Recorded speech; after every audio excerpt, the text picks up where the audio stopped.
Hi friends, നമ്മൾ പഠിച്ചുകൊണ്ടിരിക്കുന്നത് final accounts of sole trader ആണ്.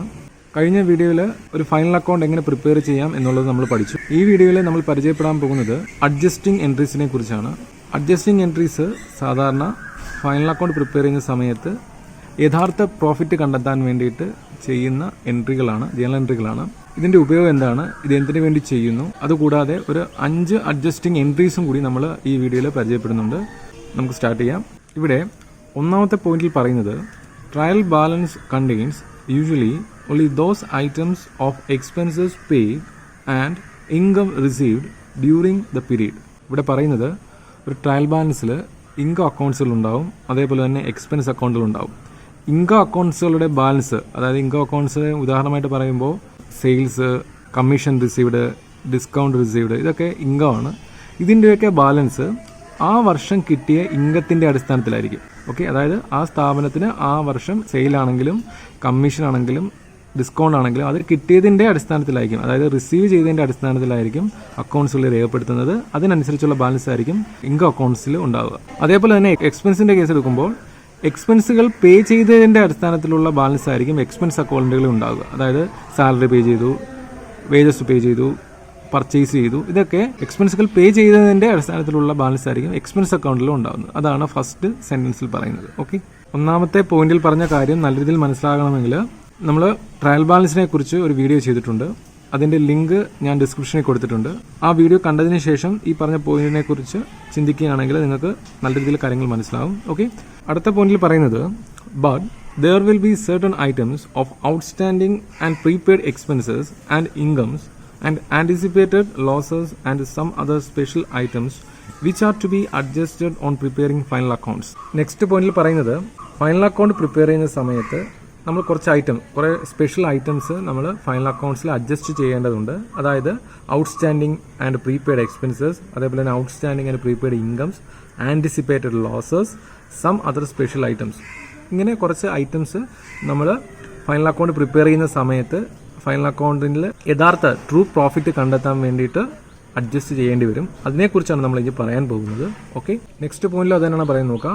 In order to ascertain the true profit or loss, the trading and profit and loss account of the business for a particular period must include all expenses and incomes of the period, notwithstanding their payments and receipts. ഈ പോയിന്റിൽ പറയുന്നത് in order to ascertain the true profit or loss, യഥാർത്ഥത്തിലുള്ള പ്രോഫിറ്റോ ലോസോ ascertain ചെയ്യാൻ വേണ്ടിയിട്ട് the trading and profit and loss account of the business for a particular period, ഒരു particular പീരീഡിൽ നമ്മൾ prepare ചെയ്യുന്ന ട്രേഡിംഗ് അക്കൗണ്ടിലും പ്രോഫിറ്റ് ആൻഡ് ലോസ് അക്കൗണ്ടിലും must include all expenses and incomes of the period. Trading അക്കൗണ്ടിലും profit and loss അക്കൗണ്ടിലും ഉറപ്പായിട്ടും എല്ലാ എക്സ്പെൻസുകളും എല്ലാ ഇൻകങ്ങളും ഉൾപ്പെട്ടിരിക്കണം. Notwithstanding their payments and receipts, ഒരിക്കലും ഒരു പേയ്മെന്റും കൊടുക്കാനോ അതേപോലെ തന്നെ ഒരു റെസിപ്റ്റ് കിട്ടാനോ ഉണ്ടാകാൻ പാടില്ല എന്നുള്ളതാണ് ഈ പോയിന്റിൽ പറയുന്നത്. ഇവിടെ വിത്ത്സ്റ്റാൻഡിങ് പേയ്മെന്റ്സ് അല്ലെങ്കിൽ റെസിപ്റ്റ്സ് എന്നതുകൊണ്ട് ഉദ്ദേശിക്കുന്നത്, സപ്പോസ് നമ്മൾ ഫൈനൽ അക്കൗണ്ട് പ്രിപ്പയർ ചെയ്യുന്ന അക്കൗണ്ടിങ് ഇയറിൽ ഒരു എക്സ്പെൻസ് പേ ചെയ്യേണ്ടതായിരുന്നു, പക്ഷേ പേ ചെയ്തില്ല. അങ്ങനെയുള്ള എന്തെങ്കിലും എക്സ്പെൻസ് ഉണ്ട് എങ്കിൽ അത് പേ ചെയ്തതായിട്ട് കാണിക്കണം എന്നാണ് ഉദ്ദേശിക്കുന്നത്. ഉദാഹരണമായിട്ട് പറയുകയാണെങ്കിൽ ഒരു തൊഴിലാളിക്ക് ഒരു സ്ഥാപനത്തിൽ നിന്ന് ഒരു വർഷം കൊടുക്കേണ്ട സാലറി 12,000 രൂപയെന്ന് വിചാരിക്കുക, 12,000 rupees. ഓക്കെ, ആ സ്ഥാപനം ആ തൊഴിലാളിക്ക് സപ്പോസ് 10,000 രൂപയെ കൊടുത്തുള്ളൂ എന്ന് വിചാരിക്കുക. ഓക്കെ, 10,000 rupees കൊടുത്തുള്ളൂ എന്ന് വിചാരിക്കുക. അപ്പോൾ ഇവിടെ സംഭവിച്ചത് 12,000 രൂപയായിരുന്നു ആ അക്കൗണ്ടിങ് ഇയറിൽ അദ്ദേഹത്തിന് പേ ചെയ്യേണ്ടത്, ആ എംപ്ലോയിക്ക് പേ ചെയ്യേണ്ടത്. പക്ഷേ ആ സ്ഥാപനം 10,000 രൂപയെ കൊടുത്തിട്ടുള്ളൂ. അപ്പോൾ ഈ 10,000 രൂപ മാത്രമേ എവിടെ വരത്തുള്ളൂ, ട്രയൽ ബാലൻസിൽ വരത്തുള്ളൂ. സാലറി എന്ന ഒരു അക്കൗണ്ടിൽ ഈ കൊടുത്തിട്ടുള്ള സ്ഥാപനം പേ ചെയ്തിട്ടുള്ള 10,000 രൂപ മാത്രമേ വരത്തുള്ളൂ. ആക്ച്വലായിട്ട് ആ അക്കൗണ്ടിങ് ഇയറിൽ ആ സ്ഥാപനം പേ ചെയ്യേണ്ടിയിരുന്നത് 12,000 രൂപയാണ്. ഓക്കെ, ഇപ്പോൾ നമ്മൾ ഫൈനൽ അക്കൗണ്ട് ഈ 10,000 രൂപ വെച്ചാണ് പ്രിപ്പയർ ചെയ്യുന്നതെങ്കിൽ ആ വർഷത്തെ എക്സ്പെൻസ് ആകേണ്ടിയിരുന്ന ഒരു 2,000 രൂപ നമ്മൾ എടുക്കുന്നില്ല, ഉൾപ്പെടുത്തുന്നില്ല. അപ്പോൾ അങ്ങനെ ഉൾപ്പെടുത്താതെ ഒരു പ്രോഫിറ്റോ ലോസോ നമ്മൾ കണ്ടെത്തുകയാണെങ്കിൽ അതിനെ റിയൽ പ്രോഫിറ്റോ അല്ലെങ്കിൽ റിയൽ ലോസോ എന്ന് പറയാൻ സാധിക്കില്ല. അതുകൊണ്ട് ഇങ്ങനെ വിസ്റ്റാൻഡിംഗ് ആയിട്ട് നിർത്താതെ, അതായത് പേയ്മെൻറ്റ്സ് കൊടുക്കേണ്ടതായിരുന്നു കൊടുക്കാതെ ഉള്ള എമൗണ്ടാണ് വിസ്റ്റാൻഡിംഗ് എന്ന് ഉദ്ദേശിക്കുന്നത്. അങ്ങനെ നിർത്താതെ അതിനെ കൊടുത്തയായിട്ട് കാണിച്ചുകൊണ്ട് യഥാർത്ഥ പ്രോഫിറ്റ് കണ്ടെത്തുന്നു. അതാണ് അഡ്ജസ്റ്റ്മെന്റ് എന്ന് പറയുന്നത്. ഓക്കെ, അതിനുള്ള കാര്യങ്ങളാണ് നമ്മൾ ഇനി പറയാൻ പോകുന്നത്. അതേപോലെ തന്നെയാണ് റെസീപ്റ്റ്സിന്റെ കേസിലും പറയുന്നത്. നെക്സ്റ്റ് പോയിന്റിൽ പറയുന്നത് അഡ്ജസ്റ്റിംഗ് എൻട്രീസിനെ കുറിച്ച് തന്നെയാണ് നോക്കാം. Adjusting entries are the journal entries passed at the time of preparation of financial statement two adjust the outstanding and prepaid expenses and incomes and other anticipated losses and gains. ഇവിടെ പറയുന്നത് adjusting entries എന്ന് പറഞ്ഞാൽ ഇത് journal entries ആണ്. ഇത് pass ചെയ്യുന്ന അല്ലെങ്കിൽ ഇത് എഴുതപ്പെടുന്നത് ഫൈനൽ അക്കൗണ്ട് പ്രിപ്പറേഷൻ സമയത്താണ്. ഇത്തരത്തിലുള്ള ജേണൽ എൻട്രീസ് ചെയ്യുന്നതിൻ്റെ ഉദ്ദേശം എന്ന് പറഞ്ഞാൽ ഫൈനൽ അക്കൗണ്ട് പ്രിപ്പയർ ചെയ്യുന്ന സമയത്ത് outstanding expense, prepaid expense, incomes, അതേപോലെ തന്നെ ആൻറ്റിസിപ്പേറ്റഡ് ലോസസ്, പ്രതീക്ഷിക്കുന്ന നഷ്ടങ്ങൾ, അതേപോലെ പ്രതീക്ഷിക്കുന്ന ഗെയിൻസ്, ഇതൊക്കെ കൃത്യമായിട്ട് അഡ്ജസ്റ്റ് ചെയ്യാൻ വേണ്ടിയിട്ട് ഫൈനൽ അക്കൗണ്ട് പ്രിപ്പയർ ചെയ്യുന്ന സമയത്ത് എഴുതപ്പെടുന്ന ജേണൽ എൻട്രീസിനെയാണ് അഡ്ജസ്റ്റിംഗ് എൻട്രീസ് എന്ന് പറയുന്നത്. ഓക്കെ ഫ്രണ്ട്സ്, ആദ്യമായി നമ്മൾ പരിചയപ്പെടാൻ പോകുന്ന അഡ്ജസ്റ്റ്മെൻറ്റ് ഔട്ട്സ്റ്റാൻഡിംഗ് എക്സ്പെൻസ് ആണ്. സാധാരണയായിട്ട് ഫൈനൽ അക്കൗണ്ട് പ്രിപ്പയർ ചെയ്യുന്ന സമയത്ത് ഔട്ട്സ്റ്റാൻഡിംഗ് എക്സ്പെൻസുകൾ ഉണ്ടാവും. അത് എങ്ങനെയാണ് അഡ്ജസ്റ്റ് ചെയ്യുന്നത് എന്നാണ് നമ്മളിവിടെ പറയാൻ പോകുന്നത്. ഓക്കെ, ഔട്ട്സ്റ്റാൻഡിംഗ് എക്സ്പെൻസിനെ കുറിച്ചുള്ള first point, outstanding expense refer to those expenses which have become due during the accounting period for which the final account have been prepared but have not yet been paid. ഇവിടെ outstanding എക്സ്പെൻസിനെ കുറിച്ച് തന്നെയാണ് പറയുന്നത്. Outstanding expense എന്നാൽ final account prepare ചെയ്യുന്ന accounting ഇയറിൽ ഉണ്ടാകുന്ന എക്സ്പെൻസുകളാണ്. പക്ഷേ final account prepare ചെയ്യുന്ന ഡേറ്റ് വരെ അത് പേ ചെയ്യുന്നില്ല, അതിൻ്റെ എമൗണ്ട് പേ ചെയ്യുന്നില്ല എങ്കിൽ അത്തരത്തിലുള്ള എക്സ്പെൻസുകളെയാണ് ഔട്ട്സ്റ്റാൻഡിംഗ് എക്സ്പെൻസുകൾ എന്ന് പറയുന്നത്. അതായത് ഔട്ട്സ്റ്റാൻഡിംഗ് പുറത്ത് നിൽക്കുകയാണ്, പേ ചെയ്തിട്ടില്ല. ഓക്കെ, ഇവിടെ പറയുന്നതും അത് തന്നെയാണ്. Outstanding expense refer to those expenses which have become due during the accounting period for which the final account have been prepared. അതായത് ഫൈനൽ അക്കൗണ്ട് പ്രിപ്പയർ ചെയ്യപ്പെടുന്ന അക്കൗണ്ടിംഗ് ഇയറിൽ ഡ്യൂ ആകുന്ന എക്സ്പെൻസുകളാണ് ഔട്ട്സ്റ്റാൻഡിംഗ് എക്സ്പെൻസ്. പക്ഷേ ഇതിൻ്റെ പ്രത്യേകത but have not yet been paid, അതായത് final account prepare ചെയ്യുന്ന ആ ഡേറ്റ് വരെ അത് പേ ചെയ്യപ്പെടുന്നില്ല എന്നുള്ളതാണ് ഇതിൻ്റെ പ്രത്യേകത. ഓക്കെ, അതുവരെ ഫൈനൽ അക്കൗണ്ട് പ്രിപ്പയർ ചെയ്യുന്ന സമയം വരെ പേ ചെയ്യാത്ത, ആ വർഷം കൊടുക്കേണ്ടതായിരുന്നു, ഫൈനൽ അക്കൗണ്ട് പ്രിപ്പയർ ചെയ്യുന്ന വർഷത്തിൽ പേ ചെയ്യേണ്ട എക്സ്പെൻസ് ആയിരുന്നു, പക്ഷേ ഫൈനൽ അക്കൗണ്ട് പ്രിപ്പയർ ചെയ്യുന്നിടം വരെ അത് പേ ചെയ്തിട്ടില്ല എങ്കിൽ അത്തരത്തിലുള്ള എക്സ്പെൻസുകളെയാണ് ഔട്ട്സ്റ്റാൻഡിംഗ് എക്സ്പെൻസുകൾ എന്ന് പറയുന്നത്. ഓക്കെ, സെക്കൻഡ് പോയിന്റിൽ പറയുന്നത് as these expenses have been incurred in the earning of income during the accounting period itself, they should be charged to the trading and profit and loss account. അപ്പോൾ ഇവിടെ പറയുന്നത് ഈ എക്സ്പെൻസുകൾ, അതായത് outstanding എക്സ്പെൻസുകൾ പേ ചെയ്തില്ലെങ്കിൽ കൂടി final account prepare ചെയ്യുന്ന accounting ഇയറിൽ നേടിയ ഇൻകം നേടാൻ വേണ്ടിയിട്ടാണ് ഇത് ഉണ്ടായിട്ടുള്ളത്. ഓക്കെ, അതായത് എക്സ്പെൻസുകൾ ഉണ്ടായിട്ടുണ്ട്, അതിൻ്റെ അടിസ്ഥാനത്തിലായിരിക്കും ആ സ്ഥാപനം ഇൻകം നേടിയിട്ടുണ്ടാവുക, വരുമാനം നേടിയിട്ടുണ്ടാവുക. ഓക്കെ, അതുകൊണ്ട് തന്നെ ഈ എക്സ്പെൻസുകൾ ഫൈനൽ അക്കൗണ്ട് പ്രിപ്പയർ ചെയ്യുന്ന സമയത്ത് ഒന്നെങ്കിൽ ട്രേഡിംഗ് അക്കൗണ്ടിൽ ഡയറക്റ്റ് ആണെങ്കിൽ, ഇൻഡയറക്റ്റ് എക്സ്പെൻസ് ആണെങ്കിൽ പ്രോഫിറ്റ് ആൻഡ് ലോസ് അക്കൗണ്ടിലും ചാർജ് ചെയ്യണമെന്നാണ് ഇവിടെ പറയുന്നത്. എങ്കിൽ മാത്രമേ നമുക്ക് യഥാർത്ഥത്തിലുള്ള പ്രോഫിറ്റ് കാൽക്കുലേറ്റ് ചെയ്യാൻ സാധിക്കത്തുള്ളൂ. ഓക്കെ, നെക്സ്റ്റ് പോയിന്റിൽ പറയുന്നത് the entry to bring outstanding expense into account is expense account debtor to outstanding expense account. അതായത് ഫൈനൽ അക്കൗണ്ട് പ്രിപ്പയർ ചെയ്യുന്ന സമയത്ത് ഇങ്ങനെ ഔട്ട്സ്റ്റാൻഡിംഗ് ആയിട്ട് നിൽക്കുന്ന എക്സ്പെൻസുകൾ അക്കൗണ്ടിൽ ഉൾപ്പെടുത്താൻ വേണ്ടിയിട്ട് ജേണൽ എൻട്രി പാസ് ചെയ്യാറുണ്ട്. ആ ജേണൽ എൻട്രിയാണ് expense account debtor to outstanding expense account. അതായത് ഏത് എക്സ്പെൻസ് ആണോ ഔട്ട്സ്റ്റാൻഡിംഗ് ആയിട്ട് നിൽക്കുന്നത്, സപ്പോസ് സാലറി ആവാം, വേജസ് ആകാം, റെന്റ് പേ ചെയ്യേണ്ടതാകാം, ഇലക്ട്രിസിറ്റി ബിൽ, അങ്ങനെ പല എക്സ്പെൻസുകളാകാം. അങ്ങനെയുള്ള എക്സ്പെൻസുകൾ ഏതാണോ ഔട്ട്സ്റ്റാൻഡിംഗ് ആയിട്ട് നിൽക്കുന്നത് ആ എക്സ്പെൻസ് അക്കൗണ്ടിൽ ആ ഔട്ട്സ്റ്റാൻഡിംഗ് ആയിട്ട് നിൽക്കുന്ന എമൗണ്ട് ഡെബിറ്റ് ചെയ്യുകയും അതുകൂടാതെ പുതിയൊരു അക്കൗണ്ട്, അതായത് ഔട്ട്സ്റ്റാൻഡിംഗ് എക്സ്പെൻസ് അക്കൗണ്ട് എന്ന് പറഞ്ഞുള്ള ഒരു അക്കൗണ്ട് അവിടെ ക്രിയേറ്റ് ചെയ്യുകയും വേണം. അത് ലയബിലിറ്റി അക്കൗണ്ടാണ്. അതായത് സപ്പോസ് റെന്റ് ആണെങ്കിൽ ഔട്ട്സ്റ്റാൻഡിംഗ് റെന്റ് അക്കൗണ്ട്, വേജസ് ആണെങ്കിൽ ഔട്ട്സ്റ്റാൻഡിംഗ് വേജസ് അക്കൗണ്ട്, ഇപ്പോൾ സാലറി ആണെങ്കിൽ ഔട്ട്സ്റ്റാൻഡിംഗ് സാലറി അക്കൗണ്ട്, അങ്ങനെ ഒരു അക്കൗണ്ട് ക്രിയേറ്റ് ചെയ്യാൻ വേണം. അപ്പം ഔട്ട്സ്റ്റാൻഡിംഗ് എക്സ്പെൻസ് അക്കൗണ്ടിൽ ഉൾപ്പെടുത്താൻ വേണ്ടിയിട്ട്, ഫൈനൽ അക്കൗണ്ട്സിൽ ഉൾപ്പെടുത്താൻ വേണ്ടിയിട്ട് ആ ടൈമിൽ പാസ് ചെയ്യുന്ന ജേണൽ എൻട്രിയാണ് expense account debtor to outstanding expense account. Okay, next point പറയുന്നത് the expense account is charged to the trading and profit and loss account. It is a nominal account. Expense അക്കൗണ്ടുകൾ trading അക്കൗണ്ടിലോ അതേപോലെ തന്നെ profit and loss അക്കൗണ്ടിലോ charge ചെയ്യും. അതൊരു nominal account ആണെന്നാണ് പറയുന്നത്. നെക്സ്റ്റ് പോയിന്റ് പറയുന്നത് outstanding expense account is a personal account representing the person to whom the expenses has to be paid. അതായത് ഔട്ട്സ്റ്റാൻഡിംഗ് എക്സ്പെൻസ് എന്ന് പറഞ്ഞാൽ ഒരു പേഴ്സണൽ അക്കൗണ്ടാണ്. ഈ അക്കൗണ്ട് സൂചിപ്പിക്കുന്നത് റെപ്രസെന്റ് ചെയ്യുന്നത് the person to whom the expense has to be paid. ആർക്കാണോ expense pay ചെയ്യാനുള്ളത് അദ്ദേഹത്തിന് കൊടുക്കാനുള്ള ബാധ്യതയാണ് ഈ അക്കൗണ്ട് കാണിക്കുന്നത്. സപ്പോസ് ആർക്കെങ്കിലും സാലറി കൊടുക്കാനുണ്ടെങ്കിൽ സാലറി ഔട്ട്സ്റ്റാൻഡിംഗ് എന്ന് പറഞ്ഞ് നമ്മൾ ഒരു അക്കൗണ്ടിൽ കാണിക്കും. അതേപോലെ തന്നെ വേജസ് ആണ്, വേജസ് ഔട്ട്സ്റ്റാൻഡിംഗ് എന്ന് പറഞ്ഞ് കാണിക്കും. അപ്പോൾ ഒരു പർട്ടിക്കുലർ പേഴ്സണ് കൊടുക്കാനുള്ള ബാധ്യത കാണിക്കുന്ന ഒരു പേഴ്സണൽ അക്കൗണ്ടാണ്, അതായത് ഒരു ലയബിലിറ്റി അക്കൗണ്ടാണ് ഔട്ട്സ്റ്റാൻഡിംഗ് എക്സ്പെൻസ് അക്കൗണ്ട്. അതാണ് ഈ പോയിന്റിൽ പറയുന്നത്. നെക്സ്റ്റ് പറയുന്നത് it is therefore shown as A liability in the balance sheet. അതുകൊണ്ട് തന്നെ നമ്മൾ പറഞ്ഞു ഇതൊരു ലയബിലിറ്റി അല്ലെങ്കിൽ ഒരു പേഴ്സണൽ അക്കൗണ്ടാണ്, ഒരു പർട്ടിക്കുലർ പേഴ്സണ് കൊടുക്കാനുള്ള ബാധ്യത കാണിക്കുന്ന അക്കൗണ്ടാണ്. അതുകൊണ്ട് തന്നെ ഫൈനൽ അക്കൗണ്ട് പ്രിപ്പറേഷൻ സമയത്ത് ബാലൻസ് ഷീറ്റിന്റെ ലയബിലിറ്റി സൈഡിലായിരിക്കും ഈ ഔട്ട്സ്റ്റാൻഡിംഗ് എക്സ്പെൻസ് കാണിക്കുന്നത്. ഓക്കെ, ലാസ്റ്റ് പോയിന്റിൽ പറയുന്നത് if outstanding expense appears inside the trial balance it should be shown only as A liability. Suppose നമ്മൾ ഫൈനൽ അക്കൗണ്ട് പ്രിപ്പയർ ചെയ്യുന്ന സമയത്ത് ക്വസ്റ്റനിൽ ട്രയൽ ബാലൻസിലാണ് ഇത് തന്നിരിക്കുന്നത് വിചാരിക്കുക. ഔട്ട്സ്റ്റാൻഡിംഗ് സാലറി എന്നും പറഞ്ഞു, ഔട്ട്സ്റ്റാൻഡിംഗ് വേവ്സ് എന്നും പറഞ്ഞു, അല്ലെങ്കിൽ ഔട്ട്സ്റ്റാൻഡിംഗ് റെന്റ് എന്നൊക്കെ പറഞ്ഞിട്ട് നമുക്ക് ട്രയൽ ബാലൻസിലാണ് ഇത് തന്നിരിക്കുന്നതെങ്കിൽ നമ്മളത് ബാലൻസ് ഷീറ്റിന്റെ ലയബിലിറ്റി സൈഡിൽ മാത്രമേ ചാർജ് ചെയ്യത്തുള്ളൂ. ട്രേഡിംഗ് അക്കൗണ്ടിലോ പ്രോഫിറ്റ് ആൻഡ് ലോസ് അക്കൗണ്ടിലോ എടുക്കില്ല. അതിൻ്റെ അർത്ഥം ഓൾറെഡി ആ അഡ്ജസ്റ്റ്മെന്റ് ചെയ്ത് കഴിഞ്ഞു എന്നുള്ളതാണ്. ഓക്കെ, ട്രേഡിംഗ് അക്കൗണ്ടിലും പ്രോഫിറ്റ് ആൻഡ് ലോസ് അക്കൗണ്ടിലും എടുക്കുന്നത് അഡ്ജസ്റ്റ്മെന്റിൽ തരുമ്പോൾ മാത്രമാണ്. ഓക്കെ, അടുത്ത അഡ്ജസ്റ്റ്മെന്റ് പ്രീപെയ്ഡ് എക്സ്പെൻസ് ആണ്, അല്ലെങ്കിൽ expenses paid in advance or അൺഎക്സ്പെയ്ഡ് expenses. ഈ 3 പേരിലും നമുക്ക് ഫൈനൽ അക്കൗണ്ട് പ്രിപ്പയർ ചെയ്യുന്ന സമയത്ത് ക്വസ്റ്റ്യനിൽ ഇത് കാണാൻ സാധിക്കും. ഓക്കെ, അതിൽ ഒന്നാമത്തെ point prepaid expense are the expenses the benefit of which has not been fully enjoyed before the end of the accounting year.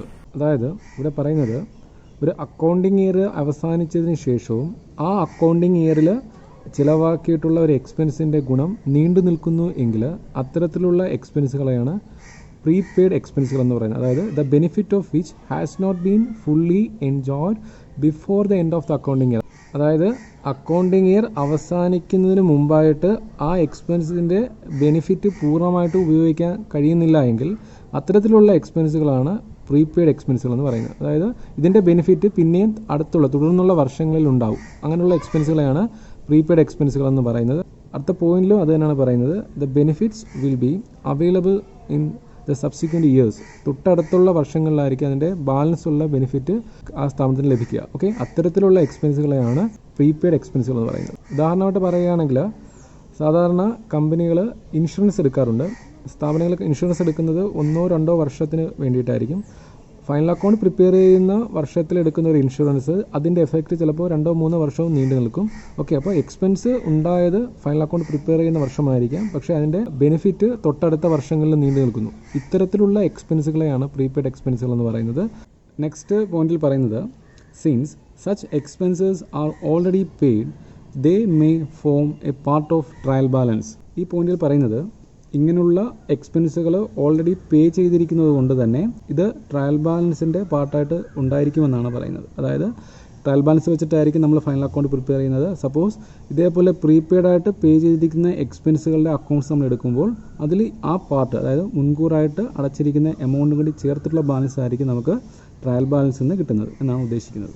Next പോയിന്റിൽ four calculating actual profit the prepaid portion of expenditure should be deducted from the total amount paid. Next point പറയുന്നത് four calculating actual profit, അതായത് യഥാർത്ഥത്തിലുള്ള profit കണ്ടെത്താൻ വേണ്ടിയിട്ട് the prepaid portion of expenditure, അതായത് trial ബാലൻസിൽ നിന്ന് നമുക്ക് ലഭിക്കുന്ന എക്സ്പെൻസ് അക്കൗണ്ടുകളുടെ ബാലൻസിൽ പ്രീപെയ്ഡ് ആയിട്ട് പേ ചെയ്തിട്ടുള്ള എക്സ്പെൻസിൻ്റെ പോർഷൻ ഉണ്ട് എങ്കിൽ അത് എന്ത് ചെയ്യണം, should be deducted from the total amount paid. അതായത് ടോട്ടൽ എമൗണ്ട് പേ ചെയ്തതിനകത്തിൽ നിന്ന് തൊട്ടടുത്ത വർഷത്തേക്ക് മുൻകൂറായിട്ട് അടച്ചിരിക്കുന്ന എക്സ്പെൻസുകളുടെ പോർഷൻ ഉണ്ടെങ്കിൽ അത് ആ എക്സ്പെൻസിൽ നിന്ന് ഡിഡക്റ്റ് ചെയ്യണമെന്നാണ് പറയുന്നത്. എന്നെങ്കിൽ മാത്രമേ നമുക്ക് യഥാർത്ഥത്തിലുള്ള പ്രോഫിറ്റ് കണ്ടെത്താൻ സാധിക്കത്തുള്ളൂ. ഓക്കെ, നെക്സ്റ്റ് പോയിന്റിൽ പറയുന്നത് the amount of prepaid expense is shown on the asset side of balance sheet.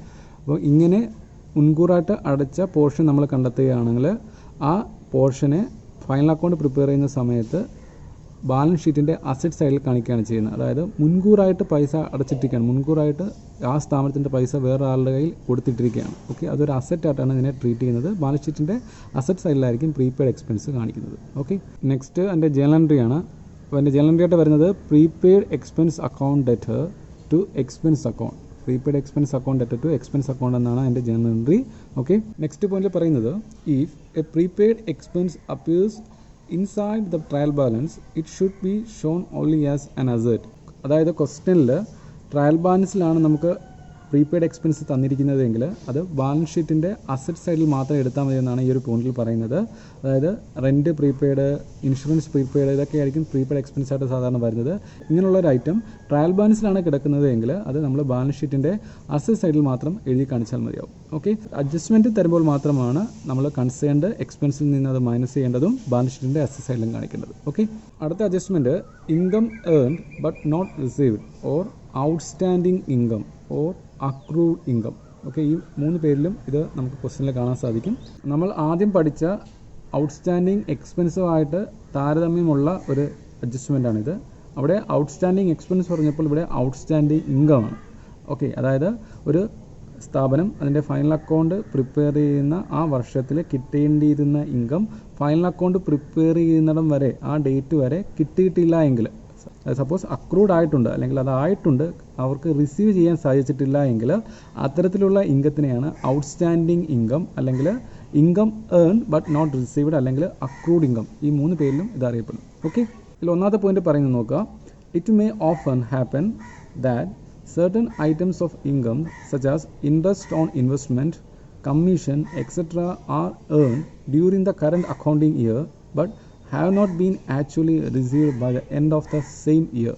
അതായത് ഇവിടെ പറയുന്നത് ചില ഐറ്റംസ്, അതായത് ഇൻട്രസ്റ്റ് ഓൺ ഇൻവെസ്റ്റ്മെൻറ്റ്, കമ്മീഷൻ, ഇതൊക്കെ ഫൈനൽ അക്കൗണ്ട് പ്രിപ്പയർ ചെയ്യുന്ന കറണ്ട് ഇയറിൽ തന്നെ അതിൻ്റെ ഇൻകം ആകും അല്ലെങ്കിൽ അത് ഏൺ ചെയ്യും സ്ഥാപനം. പക്ഷേ ഫൈനൽ അക്കൗണ്ട് പ്രിപ്പയർ ചെയ്യുന്ന ആ ഡേറ്റ് വരെ അത് ആ സ്ഥാപനത്തിന് റിസീവ് ചെയ്യാൻ സാധിക്കുന്നില്ല. അങ്ങനെ ഒരു സിറ്റുവേഷൻ വരുന്നെങ്കിൽ അതിനെയാണ് income earn but not received അല്ലെങ്കിൽ ഔട്ട്സ്റ്റാൻഡിങ് ഇൻകം അല്ലെങ്കിൽ അക്രൂഡ് ഇൻകം എന്ന് പറയുന്നത്. ഓക്കെ, അതാണ് ഫസ്റ്റ് പോയിന്റിൽ പറയുന്നത്. ഉദാഹരണമായിട്ട് നമുക്ക് പറയാൻ സാധിക്കുന്നത്, സപ്പോസ് ഒരു സ്ഥാപനത്തിന് ഒരു ബാങ്കിൽ ഇൻവെസ്റ്റ്മെൻറ്റ് ഉണ്ടെന്ന് വിചാരിക്കുക. വർഷാവർഷമായിരിക്കും അതിൻ്റെ ഇൻട്രസ്റ്റ് അവർക്ക് ക്രെഡിറ്റ് ആകുന്നത് അവരുടെ അക്കൗണ്ടിൽ. സപ്പോസ് ഫൈനൽ അക്കൗണ്ട് പ്രിപ്പയർ ചെയ്യുന്ന ആ ഡേറ്റിൽ ആ ഇൻട്രസ്റ്റ് ആ ബാങ്ക് അവരുടെ അക്കൗണ്ടിൽ ക്രെഡിറ്റ് ചെയ്ത് കൊടുക്കുന്നില്ല എങ്കിൽ നമുക്ക് പറയാൻ സാധിക്കും ഇൻട്രസ്റ്റ് ആയിട്ടുണ്ട് അല്ലെങ്കിൽ ഇൻട്രസ്റ്റ് അക്രൂഡ് ആയിട്ടുണ്ട്, റിസീവ് ചെയ്യാൻ സാധിച്ചിട്ടുള്ള ആ സ്ഥാപനത്തിൽ. ഓക്കെ, ഇത്തരത്തിലുള്ള ഇൻകത്തിനെയാണ് ഇൻകം അക്രൂഡ് അല്ലെങ്കിൽ ഔട്ട്സ്റ്റാൻഡിങ് ഇൻകം എന്ന് പറയുന്നത്. ഓക്കെ, അടുത്ത പോയിന്റിൽ പറയുന്നത് അക്രൂഡ് ഇൻകത്തിൻ്റെ അഡ്ജസ്റ്റിംഗ് എൻട്രിയാണ്. അതിൻ്റെ അഡ്ജസ്റ്റിംഗ് എൻട്രി ആയിട്ട് പറയുന്നത് accrued income account debtor to income account ആണ്. പിന്നീട് പറയുന്നത് നോക്കുക, ഇത് income account is credited to profit and loss account. Income account profit and loss അക്കൗണ്ടിൽ ക്രെഡിറ്റ് ചെയ്യപ്പെടും. അതായത് ആ വർഷം കിട്ടേണ്ടിയിരുന്ന ഇൻകമാണ് ഫൈനൽ അക്കൗണ്ട് പ്രിപ്പയർ ചെയ്യുന്ന ഡേറ്റ് വരെ കിട്ടാത്തത് കൊണ്ട് യഥാർത്ഥ പ്രോഫിറ്റ് കണ്ടെത്താൻ വേണ്ടിയിട്ട് ആ എമൗണ്ട് യഥാർത്ഥത്തിൽ റിസീവ് ചെയ്തില്ല എങ്കിൽ കൂടിയും അത് പ്രോഫിറ്റ് ആൻഡ് ലോസ് അക്കൗണ്ടിൽ ഇൻകമായിട്ട് ക്രെഡിറ്റ് ചെയ്യും. അതാണ് ഈ പോയിന്റ് കൊണ്ട് ഉദ്ദേശിക്കുന്നത്. നെക്സ്റ്റ് പോയിന്റ് പറയുന്നത് the accrued income account is shown on the asset side of balance sheet. Balance ഷീറ്റിൻ്റെ അസറ്റ് സൈഡിലാണ് ഇങ്ങനെ അക്രൂഡ് ആവുന്ന ഇൻകം കാണിക്കുന്നത് ഫൈനൽ അക്കൗണ്ട് പ്രിപ്പയർ ചെയ്യുന്ന സമയത്ത്. ഓക്കെ, അടുത്ത പോയിന്റിൽ പറയുന്നത് accrued income appearing inside the trial balance is shown only as asset. അതായത് നമുക്ക് കിട്ടുന്ന ക്വസ്റ്റ്യനിലെ ട്രയൽ ബാലൻസിലാണ് ഈ അക്രൂഡ് ഇൻകം തന്നിരിക്കുന്നത് എങ്കിൽ അത് ബാലൻസ് ഷീറ്റിൻ്റെ അസറ്റ് സൈഡിൽ മാത്രമേ കാണിക്കുകയുള്ളൂ. ഓക്കെ, അഡ്ജസ്റ്റ്മെൻറ്റ് തന്നെങ്കിൽ മാത്രമാണ് നമ്മൾ പ്രോഫിറ്റ് ആൻഡ് ലോസ് അക്കൗണ്ടിൽ ക്രെഡിറ്റ് ചെയ്യുന്നതും അതേപോലെ തന്നെ ബാലൻസ് ഷീറ്റിൻ്റെ അസറ്റ് സൈഡിലും കാണിക്കുന്നത്. അല്ലാത്ത കേസിൽ ബാലൻസ് ഷീറ്റിൻ്റെ അസറ്റ് സൈഡിൽ മാത്രമേ കാണിക്കുകയുള്ളൂ. Okay, next adjustment income received in advance അല്ലെങ്കിൽ അൺഎക്സ്പെയ്ഡ് ഇൻകം. ഓക്കെ, ഫസ്റ്റ് പോയിന്റിൽ പറയുന്നത് sometimes a portion of income received during the current year related to the future period. അതായത് ഫൈനൽ അക്കൗണ്ട് പ്രിപ്പയർ ചെയ്യുന്ന accounting ഇയറിൽ ഭാവിയിൽ കിട്ടേണ്ടിയിരുന്ന ഒരു ഇൻകം മുൻകൂറായിട്ട് ലഭിച്ചിട്ടുണ്ട് എങ്കിൽ അതിനെയാണ് ഇൻകം റിസീവ്ഡ് ഇൻ അഡ്വാൻസ് എന്ന് പറയുന്നത്. അതായത് ആ വർഷത്തെ അല്ലാതെ നമ്മൾ ഫൈനൽ അക്കൗണ്ട് പ്രിപ്പയർ ചെയ്യുന്ന വർഷത്തിൽ സ്വീകരിക്കേണ്ട അല്ലാത്ത ഒരു ഇൻകം നമുക്ക് ആ വർഷം ലഭിച്ചു, അത് ഫ്യൂച്ചറിൽ ആയിരിക്കണം കിട്ടേണ്ടിയിരുന്നത്. ഓക്കെ, അത്തരത്തിലുള്ള ഒരു ഇൻകം മുൻകൂറായിട്ട് ലഭിക്കുകയാണെങ്കിൽ അതിന് പറയുന്ന പേരാണ് ഇൻകം റിസീവ്ഡ് ഇൻ അഡ്വാൻസ് അല്ലെങ്കിൽ അൺഎക്സ്പെയ്ഡ് ഇൻകം എന്ന് പറയുന്നത്. ഓക്കെ, നെക്സ്റ്റ് പോയിന്റിൽ പറയുന്നത് such portion of income which belongs to the next accounting period is income received in advance. അതായത് ഇത്തരത്തിൽ ലഭിക്കുന്ന നെക്സ്റ്റ് ഇയറിൽ കിട്ടേണ്ടിയിരുന്ന ഇൻകം മുൻകൂറായിട്ട് നമ്മൾ ഫൈനൽ അക്കൗണ്ട് പ്രിപ്പയർ ചെയ്യുന്ന വർഷം കിട്ടിയിട്ടുണ്ട് എങ്കിൽ അത്തരത്തിൽ കിട്ടുന്ന ഇൻകത്തിനെയാണ് ഇൻകം റിസീവ്ഡ് ഇൻ അഡ്വാൻസ് എന്ന് പറയുന്നത്. ഓക്കെ, അതുകൊണ്ട് ഫൈനൽ അക്കൗണ്ട് പ്രിപ്പയർ ചെയ്യുന്ന വർഷത്തെ ഇൻകം അല്ല ഇത്, അത് തൊട്ടടുത്ത വർഷത്തെ ഇൻകമാണ്. അങ്ങനെയുള്ള ഇൻകം കിട്ടുകയാണെങ്കിൽ നമുക്ക് യഥാർത്ഥ പ്രോഫിറ്റ് കണ്ടെത്താൻ വേണ്ടിയിട്ട് എന്ത് ചെയ്യണം, അത് കൺസേൺഡ് ഇൻകത്തിൽ നിന്ന് മൈനസ് ചെയ്യുകയും ബാലൻസ് ഷീറ്റിൽ ലയബിലിറ്റീസ് ആയി കാണിക്കുകയാണ് ചെയ്യുന്നത്. അതിനെക്കുറിച്ച് നമ്മൾ വിശദമായിട്ട് നോക്കാം. അതിൻ്റെ അഡ്ജസ്റ്റിംഗ് എൻട്രിയാണ് പിന്നീട് തന്നിരിക്കുന്നത്. നോക്കുക, income account debtor to income received in advance account. Okay, ഇതാണ് ജേണൽ എൻട്രി. പിന്നീട് പറയുന്നത് നോക്കുക, by this entry the income account is brought down to the amount actually earned during the year. അതായത് ഈ ഒരു എൻട്രിയിലൂടെ, ജേണൽ എൻട്രിയിലൂടെ സംഭവിക്കുന്നത് കൺസേൺഡ് ഇൻകത്തിൽ നിന്ന് advance ആയിട്ട് ലഭിച്ച ഇൻകം കുറയുകയും ഫൈനൽ അക്കൗണ്ട് പ്രിപ്പയർ ചെയ്യുന്ന സമയത്ത് യഥാർത്ഥത്തിലുള്ള ഇൻകം മാത്രം പ്രോഫിറ്റ് ആൻഡ് ലോസ് അക്കൗണ്ടിൽ ക്രെഡിറ്റ് ചെയ്യപ്പെടുകയും ചെയ്യുന്നു. സിമ്പിളായിട്ട് പറയുകയാണെങ്കിൽ നമ്മളിത് അഡ്ജസ്റ്റ് ചെയ്യാൻ വേണ്ടി ചെയ്യുന്നത് കൺസേൺഡ് ഇൻകത്തിൽ നിന്ന്, അതായത് മുൻകൂറായിട്ട് ലഭിച്ച ഇൻകത്തിൽ നിന്ന് മുൻകൂറായിട്ട് ലഭിച്ച പോർഷൻ മൈനസ് ചെയ്യുകയും ബാലൻസ് ഷീറ്റിൻ്റെ ലയബിലിറ്റി സൈഡിൽ കാണിക്കുകയാണ് ഈ അഡ്ജസ്റ്റ്മെൻറ്റ് വന്നാൽ ചെയ്യുന്നത്. ഓക്കെ, നെക്സ്റ്റ് പോയിന്റിൽ അത് തന്നെയാണ് പറയുന്നത്. The amount actually earned is credited to profit and loss account. യഥാർത്ഥത്തിൽ ആ വർഷം ലഭിക്കേണ്ടിയിരുന്ന ഇൻകം മാത്രം പ്രോഫിറ്റ് ആൻഡ് ലോസ് അക്കൗണ്ടിൽ ക്രെഡിറ്റ് ചെയ്യപ്പെടുന്നു. അതായത് മൊത്തത്തിലുള്ള ഇൻകത്തിൽ നിന്ന് ഇങ്ങനെ മുൻകൂറായിട്ട് ലഭിച്ചിട്ടുള്ള ഇൻകം മൈനസ് ചെയ്യുകയും ബാക്കിയുള്ള amount profit and loss account credit ചെയ്യുകയും ചെയ്യുന്നു. നെക്സ്റ്റ് പോയിന്റിൽ പറയുന്നത് the income received in advance will have credit balance and is shown on the liability side of balance sheet. Income received in advance എന്ന് പറഞ്ഞാൽ ഒരു liability account, അതായത് ഒരു credit balance ഉള്ള അക്കൗണ്ടാണ്. അതുകൊണ്ട് തന്നെ ഇത് ബാലൻസ് ഷീറ്റിൻ്റെ ലയബിലിറ്റി സൈഡിലാണ് കാണിക്കുന്നത്. നമ്മൾ ഇങ്ങനെ ചിന്തിച്ചാൽ മതി, ഒരു വ്യക്തിയുടെ കയ്യിൽ നിന്ന് ഒരു സ്ഥാപനം മുൻകൂറായിട്ട് പൈസ മേടിച്ച് വെച്ചിരിക്കുകയാണ്, അതൊരു ബാധ്യതയാണ് ആ വ്യക്തിയോടുള്ള. അതുകൊണ്ട് ഒരു പേഴ്സണൽ അക്കൗണ്ടാണ്, ലയബിലിറ്റി അക്കൗണ്ടാണ്. അതുകൊണ്ട് തന്നെ ഇത് ബാലൻസ് ഷീറ്റിൻ്റെ ലയബിലിറ്റി സൈഡിലായിരിക്കും കാണിക്കുന്നത്. ഓക്കെ, നമ്മുടെ നെക്സ്റ്റ് അഡ്ജസ്റ്റ്മെൻറ്റ് ഡിപ്രീസിയേഷൻ ആണ്. Depreciation is the decrease in the value of fixed asset due to wear and tear, passage of time, obsolescence, etc. അതായത് ദൈനംദിനമുള്ള ഉപയോഗം മൂലം ഒരു സ്ഥാപനത്തിൻ്റെ സ്ഥിര ആസ്തിയിലുണ്ടാകുന്ന കുറവിനെയാണ് ഡിപ്രീസിയേഷൻ എന്ന് പറയുന്നത്. അതാണ് depreciation is a decrease in the value of fixed asset due to wear and tear. അതായത് ഉപയോഗം മൂലം അല്ലെങ്കിൽ പാസേജ് ഓഫ് ടൈം, കാലം കടന്നു പോകുന്നത് മൂലവും ഒരു ഫിക്സ്ഡ് അസറ്റിൻ്റെ വാല്യൂവിലുണ്ടാകുന്ന കുറവിനെയാണ് ഡിപ്രീസിയേഷൻ എന്ന് പറയുന്നത്. ഇവിടെ ഫിക്സ്ഡ് അസറ്റ് കൊണ്ട് ഉദ്ദേശിക്കുന്നത് ബിൽഡിങ്, മിഷനറി ഇവയൊക്കെയാണ്. അപ്പം ഇങ്ങനെയുള്ള ഫിക്സ്ഡ് അസറ്റ് എല്ലാ ദിവസവും ഉപയോഗിക്കുന്നത് മൂലം തന്നെ അതിൻ്റെ വാല്യൂവിൽ കുറവ് വരാറുണ്ട്. ഇങ്ങനെ ഓരോ വർഷവും ഒരു സ്ഥാപനം അതിൻ്റെ പ്രോഫിറ്റ് നേടാൻ വേണ്ടിയിട്ട് ഫിക്സ്ഡ് അസറ്റ് ഉപയോഗിക്കുന്നുണ്ട് എങ്കിൽ അതിൻ്റെ ഫലമായിട്ട് ആ ഫിക്സ്ഡ് അസറ്റിൻ്റെ വാല്യൂ കുറയുന്നുണ്ട് എങ്കിലും ആ കുറയുന്ന അല്ലെങ്കിൽ അങ്ങനെ പ്രോഫിറ്റബിലിറ്റി നേടിക്കൊടുക്കാൻ വേണ്ടിയിട്ട് ഒരു സ്ഥിരാസ്തിയുടെ വാല്യൂ കുറഞ്ഞിട്ടുണ്ട് എങ്കിൽ അത് നമുക്ക് പ്രോഫിറ്റ് ആൻഡ് ലോസ് അക്കൗണ്ടിൽ എക്സ്പെൻസ് ആയിട്ട് ട്രീറ്റ് ചെയ്യാവുന്നതാണ്. നെക്സ്റ്റ് പോയിന്റിൽ അത് തന്നെയാണ് പറയുന്നത്, it is a business expense though it is not paid in cash every year. ഇതൊരു ബിസിനസ് എക്സ്പെൻസ് ആയിട്ടാണ് ട്രീറ്റ് ചെയ്യുന്നത്. ഇത് ആർക്കും പൈസ കൊടുക്കേണ്ട ഒരു എക്സ്പെൻസ് അല്ല. ഓക്കെ, അതുകൊണ്ട് തന്നെ ഇതിനെ പ്രത്യേക ഒരു ബിസിനസ് എക്സ്പെൻസ് ആയിട്ടാണ് ട്രീറ്റ് ചെയ്യുന്നത്. ഇത് നെക്സ്റ്റ് പറയുന്നത് നോക്കാം, it is to be debited to profit and loss account and the amount be deducted from the respective asset in the balance sheet.